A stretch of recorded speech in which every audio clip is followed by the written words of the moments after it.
அந்த 2 வருஷம் முடிஞ்ச பிறகு கடைசியில் பணிப்பெண்களுக்கும் வர முடியாதா? அஸ்ஸலாமு அலைக்கும் வரஹ்மத்துல்லாஹி வபரகாத்துஹு. அன்பார்ந்த அனைத்து உறவுகளுக்கும் இனிய இரவு வணக்கம்.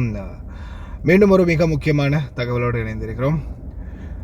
அன்பார்ந்த உறவுகளை, இப்போ ரீசெண்டாக பார்த்தீங்கன்னா நிறைய பேர் என்கிட்ட கேட்கக்கூடிய கேள்வி என்னென்னா, இந்த 2 வருஷம் முடிஞ்ச பிறகு கடைசியில் பணிப்பெண்களுக்கும் வர முடியாதா அப்படின்ற ஒரு கேள்வி.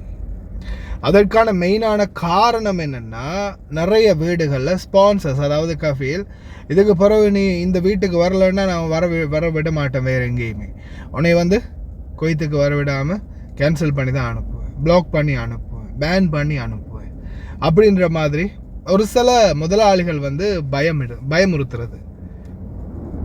இதில் முக்கியமாக நிறைய பேர் இந்த கேள்வியை என்கிட்ட கேட்டிருந்தீங்க. அதோடு சேர்த்து இப்போது ரீசெண்டாக 2 வருஷம் போனால் வர முடியாது அப்படின்னு நான் டிரைவர்களுக்கு சொல்லியிருந்தேன். அதையும் நிறைய பேர் என்கிட்ட கேட்டிருந்தீங்க, இந்த மாதிரி ஹவுஸ்மேடுகளுக்கும் வர முடியாதுன்னு சொல்கிறாங்களே உண்மையா அப்படின்னு. சிலருக்கு உண்மைக்குமே வர முடியாத சூழல் இருக்குது, அதுக்கான காரணமும் இருக்குது. நல்லா கேட்டுக்கோங்க, டிரைவர்களும் கேட்டுக்கோங்க. உங்களுக்கும் வர முடியும், வர முடியாது, இந்த மாதிரி 2 கேட்டகரி இருக்குது. அது எப்படின்றதையும் கிளியர் பண்ணுறேன். முதலாவது ஹவுஸ்மேட், பணிப்பெண்கள்.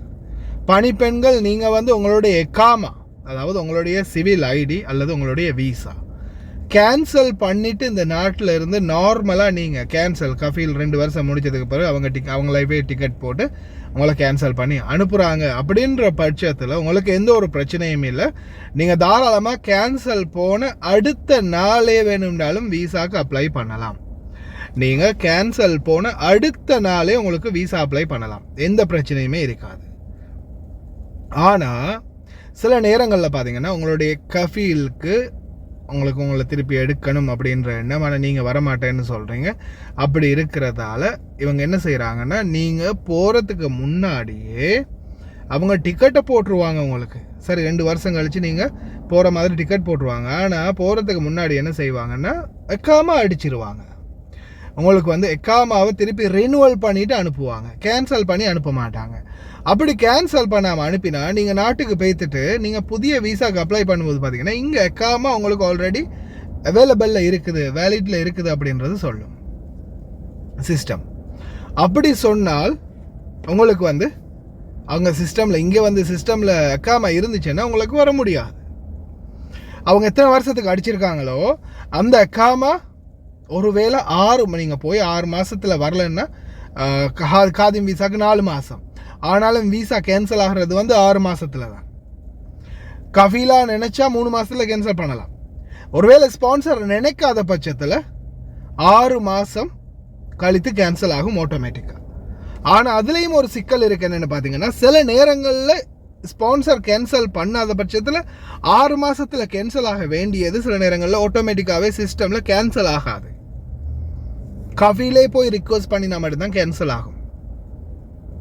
சில நேரங்களில் கேன்சல் ஆக இருக்கிறதையும் சில கஃபீல் என்ன செய்வாங்கன்னா, இப்போ குவைத்தில் இது 2 பக்கமும் கேட்டுக்கோங்க, இருசாராருக்கும் பொருந்தும். ஒருவேளை லீவில் போயிட்டு இன்னும் கொஞ்சம் காலம் அதிகமாக இருக்கணும், கஃபீல் ஒத்துக்குவார், என்ன செஞ்சால் அந்த லீவை எடுக்கலாம்.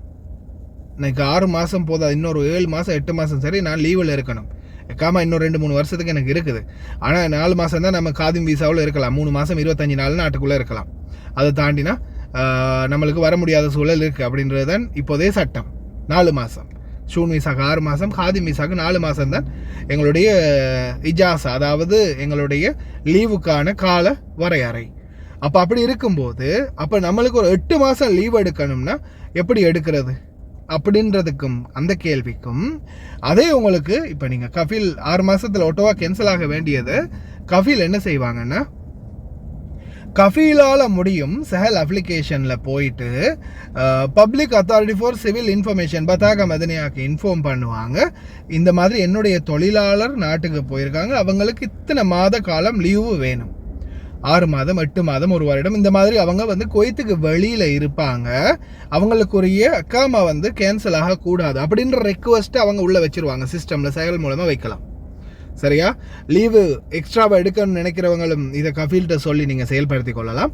அதே போல் சில கஃபீல் உங்களை வர விடக்கூடாது அப்படின்ற நல்ல நோக்கத்தில் இருக்காங்க இல்லையா, அவங்க என்ன பண்ணுவாங்கன்னா இந்த மாதிரி லீவையும் உங்களுக்கு எக்ஸ்டெண்ட் பண்ணி விட்டுருவாங்க. அப்படி செய்யும் போது என்ன ஆகும்னா உங்களுக்கு குவைத்துக்குள்ள அந்த லீவு வரையறையையும் சேர்த்து கிட்டத்தட்ட 1 வருஷத்துக்கு வர முடியாமல் போகும். அந்த 1 வருஷம் முடிஞ்ச பிறகு உங்களுடைய அக்காமா இன்னும் 1 வருடத்துக்கு இருக்குன்னா அந்த அக்காமா கேன்சல் ஆகும் வரைக்கும் இருக்க வரும். அப்போ அதுக்கு பிறகு மறுபடியும் கஃபீலுக்கு ரினியூவல் பண்ணிட்டா அப்படின்ற பயன் தேவையில்ல. அதுக்கு பிறகு அவங்களால ரினியூவல் பண்ண முடியாது. ஏன்னா நீங்கள் ஆல்ரெடி சாப்பர் போயிருக்கீங்க அப்படின்றதால நீங்கள் திருப்பி அக்காமா ரினியூவல் பண்ணணுமா இருந்தால் நீங்கள் ஒருவேளை நீங்கள் லீவில் போனீங்களா இருந்தால் லீவில் போயிட்டு திருப்பி புதுசாக அக்காமா அடிக்கும்போது நீங்கள் லீவில் போய் வந்திருந்தீங்கன்னா நிச்சயமாக மெடிக்கல் எடுக்கணும். மெடிக்கல் எடுக்காமல் அக்காமா அடிக்க முடியாது. அதால் பிரச்சனை இல்லை. 2வது தரம் அவரால் எப்படியுமே அக்காமா அடிக்க முடியாது. காரணம் மெடிக்கல் போடாததால் அக்காமா அடிக்க முடியாது. அதுலேயும் சிலருக்கு ஆன்லைனில் அடிக்கும்போது மெடிக்கல் போடாமலே அக்காமா எக்ஸ்பர்ட் ஆகிருது.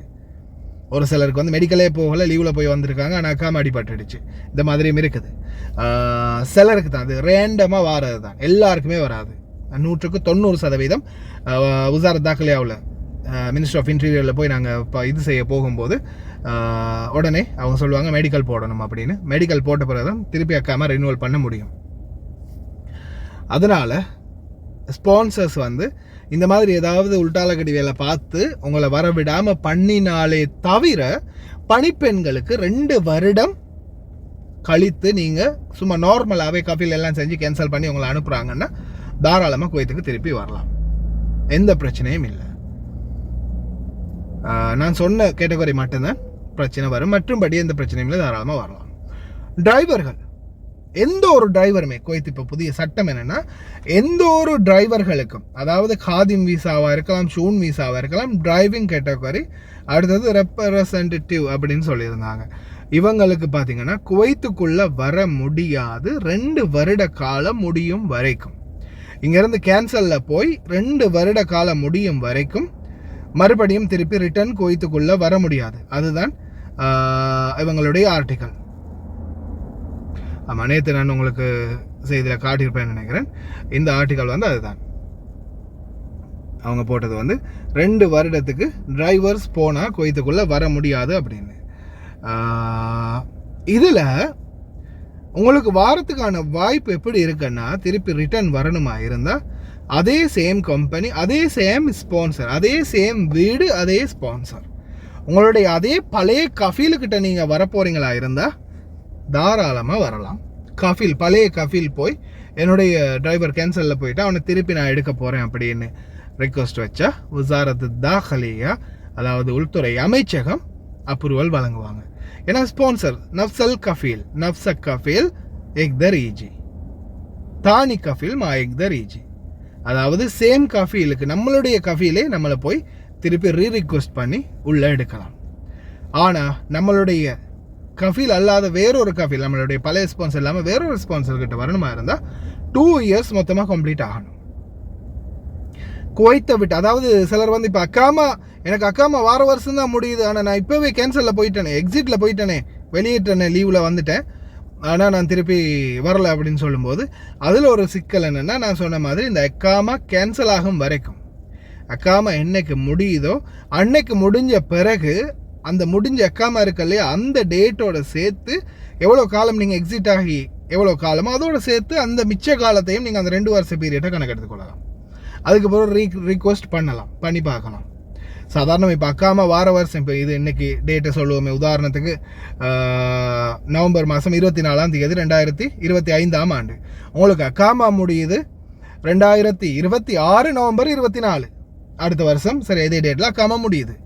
அப்போ நீங்கள் உங்களுடைய அக்காமா இன்னைக்கு நீங்கள் நாட்டை விட்டு போயிட்டீங்க அப்படின்றதால அப்போ உங்களுடைய அக்காமா முடிகிறது 2026 நவம்பர் மாதம் 24, அப்போ 2026 முடிஞ்சதுன்னா அப்போ நான் 2028 நவம்பர் 24 தான் வரலாம் அப்படின்னு கேட்டிங்கன்னா அப்படி இல்லை. சில நேரங்களில் நீங்கள் இன்னைக்கு எக்ஸிட் ஆகியிருக்கிறீங்க அப்படின்ற பட்சத்தில் எக்ஸிட் ஆகின காலத்திலிருந்து 2 வருஷம் அப்படின்னு தான் சொல்லியிருக்காங்க. அந்த வகையில் நீங்கள் 2027ஆம் ஆண்டு அதாவது 2027ஆம் ஆண்டு 25 to 2 வருஷம் 27ஆம் ஆண்டு நவம்பர் மாதம் 24ஆம் தேதிக்கு பிறகு ட்ரை பண்ணி பார்க்கலாம். அப்படி ஒரு சான்சஸ் இருக்குது. அதே போல் சேம் கஃபீல் உங்களுடைய நஃப்சக் கஃபீல்கிட்ட நீங்கள் கேன்சலில் போயிருந்தாலும் ரிட்டர்ன் அவர்கிட்டே திருப்பி வர முடியும். ஒருவேளை நீங்கள் உங்களுடைய நல்ல காம்ப்ரமைஸான கஃபீலாக இருந்தால் ஒருவேளை ஒரு ரிலீஸ் நீங்கள் எடுக்க வேண்டிய அவசியம் இல்லை. ஒருவேளை அவங்க ரிலீஸ் தரத்துக்கும் தயார். ஆனால் நீங்கள் ஏதோ ஒரு காரணத்துக்காக போயிட்டீங்க, கேன்சலில் போயிட்டீங்க. ஆனால் போன பிறகு திருமணத்துக்காக இருக்கலாம், வேறு ஏதாவது ஒரு தொழில் பிஸ்னஸுக்காக, வேறு ஏதாவது ஒரு முயற்சி இல்லை, சொந்தமாக தொழில் செய்யலாம், நாட்டுக்கு போயிட்டீங்க. ஆனால் எல்லாமே தலைகீழாக மாறிடுச்சு. உண்மைக்குமே போனதுக்கு அப்புறம் தான் தெரியுது எதுக்கடா வந்தோம் அப்படின்ற மாதிரி சிச்சுவேஷன் வரும். அப்போ அந்த நேரத்தில் உங்களுடைய கஃபீலுக்கு ஒன்று உங்களை தேவைப்பட்டிருக்காது, இல்லைன்னா வேற ஒரு டிரைவர் எடுத்திருக்கலாம். ஆனால் உங்களோட நல்ல காம்ப்ரமைஸ், நல்ல முகபத்தாக இருக்கிற ஒருத்தர்ன்ற பட்சத்தில் நீங்கள் என்ன செய்யலாம்னா உங்களுடைய கஃபீலுக்கு மறுபடியும் ரிக்வெஸ்ட் பண்ணி பார்க்கலாம். பாபா எனக்கு வீசா ஒன்று கொடு, நான் வந்த பிறகு வேறொரு ஸ்பான்சர் பார்த்து ரிலீஸ் எடுத்துக்கிறேன். அந்த மாதிரி ஒரு சான்ஸ் ஒன்றில் நீங்கள் கொய்த்துக்கு மறுபடியும் அதே கஃபீலுக்கிட்ட வந்து அதுக்கப்புறமா வேறு கஃபீலுக்கு மாற்றி கொள்ளலாம். அப்படி ஒரு வாய்ப்புகள் கிடைக்கும். இது எல்லாமே சட்டத்துக்குள்ளே இருக்கக்கூடிய அந்த ஓட்டைகளை நான் சொல்லித்தரேன், லாஜிக்ஸ். இந்த மாதிரி கூட ட்ரை பண்ணி நீங்கள் உள்ளே வரலாம். ஆனால் எல்லாத்துக்குமே பழைய கஃபீலுடைய அனுமதி உதவி வேண்டும். இல்லாத பட்சத்தில் நோ சான்ஸ், 2 வருஷம் இருந்தே ஆகணும். பணிப்பெண்களுக்கு நான் சொன்ன கேட்டகரி, நான் சொன்ன பிரச்சனைகள் அல்லாத பட்சத்தில் நார்மலாக நீங்கள் கேன்சலில் போனீங்கன்னா 2 வருஷம் கழித்தெல்லாம் வர வேண்டிய அவசியம் இல்லை. 2 வருஷம் முடிச்சுட்டு நீங்கள் கேன்சலில் போயிட்டீங்கன்னா மறுபடியும் அடுத்த நாளே உங்களுக்கு அடுத்த வீசா அப்ளை பண்ணலாம். கிளியராக இருக்கும்னு நினைக்கிறேன். மேலதிகமாக தகவல் தெரியணுமா இருந்தால் ஃபேஸ்புக் மெசேஞ்சருக்கு வாங்க, இல்லைனா கமெண்டில் போடுங்க. ஃபேஸ்புக் மெசேஞ்சருக்கு வந்தீங்கன்னா நீங்கள் வாய்ஸ் போட்டிங்கன்னா நான் கேட்டுட்டு ரிப்ளை பண்ணுவேன். சர்ஃபான் BA Vlog தான் ஃபேஸ்புக்கோடைய பேரும். ஓகே ஃப்ரெண்ட்ஸ், கவனமாக இருங்க. மேலதிக தகவல்களுக்கு இணைந்திருங்க.